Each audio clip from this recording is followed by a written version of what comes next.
aprendizado. E na neurolinguística é assim também, a gente cria técnicas, às vezes muda uma técnica, e ela funciona melhor com a gente. Cada um tem seu perfil, cada um tem sua subjetividade. Então, agradecendo mais uma vez ao Jairo pela oportunidade, a Magui também. Daqui a pouco eu vou passar a palavra para o Jairo, que é o próximo palestrante.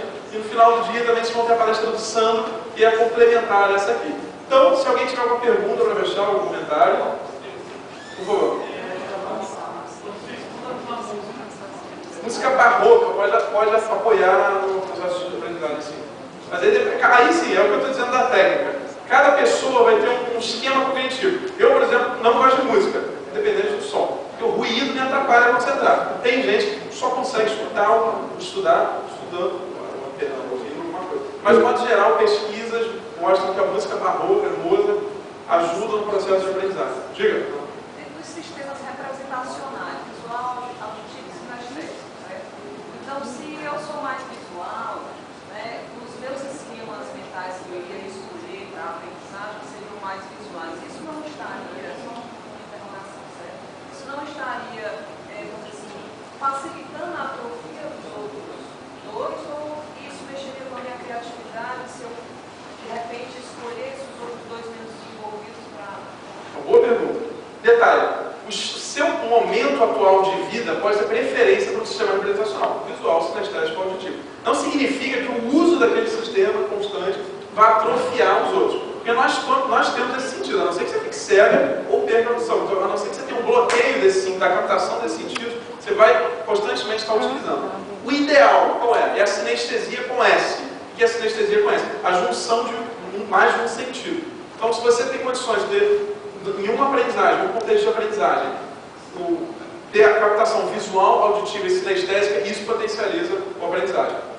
Independente do seu sistema preferencial, as três. Então, a maneira de praticar. PNL, programa as três, sempre visualização mental, e você tem a linguagem também sempre, que é a sistema nervoso, e a prática dinâmica são a maneira que você tem de usar a sinestesia, por favor.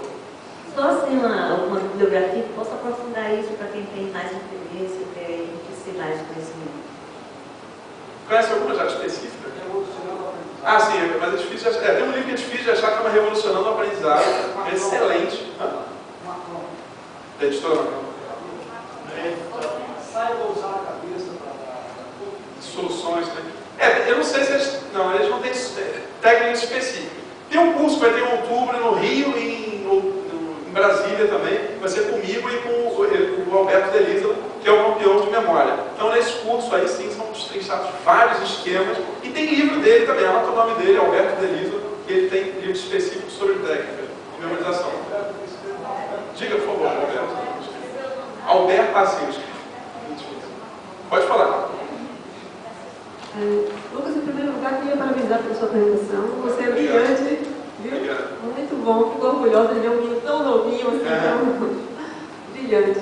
Eu tenho uma pergunta que é muito específica. Eu não sei se você conseguiria responder, se talvez tenha alguma coisa.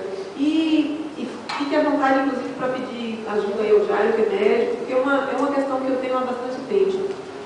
Uma das coisas que você falou é a captação. E a gente sabe que o estresse é um dos grandes limitadores dessa boa captação.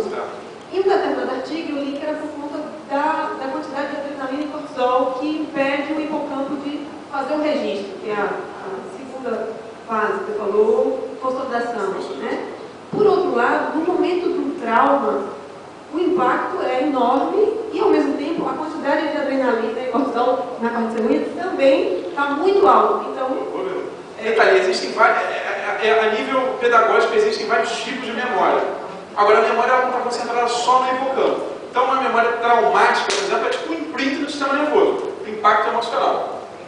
Sua pergunta, mais especificamente, respondi ou não? O que eu queria saber é, se as duas, se o excesso de adrenalina e cortisol faz com que você não consiga memorizar, como é que você também consegue memorizar na hora do trauma que o excesso de adrenalina e cortisol está super alto? O estresse é a questão da frequência também. O estresse, em determinado momento, ele é positivo, porque ele, de alguma maneira, leva para a ação. Se você tem que fazer uma prova amanhã, você vai estudar, você vai ter um tempo curto, mas o estresse ele vai te motivar, vai te pressionar a estudar para aquele contexto de amanhã. Então, o estresse, em determinado momento, ele é saudável. O problema é o estresse contínuo, alto, que é o que normalmente a gente vem tendo nos últimos dias.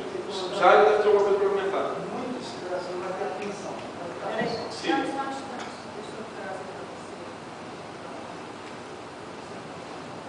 muito estresse, vai impedir a captação. Você vai ter a possibilidade de ter a atenção.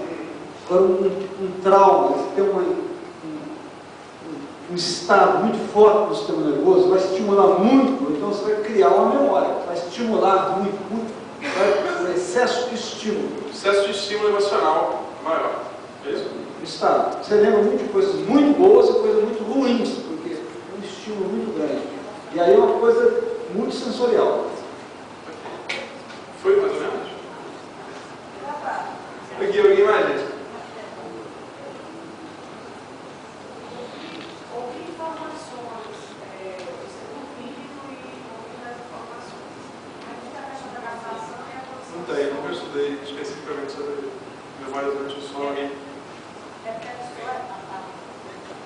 Estudos. É a fase REM, quando você está dormindo. É um estado de trânsito, é um estado profundo. Porque na hora que você está dormindo, você passa pela fase REM, rapidez e movimento, é uma parte inconsciente. Ele assimila as informações e organiza tudo aquilo que a gente vive no dia a dia.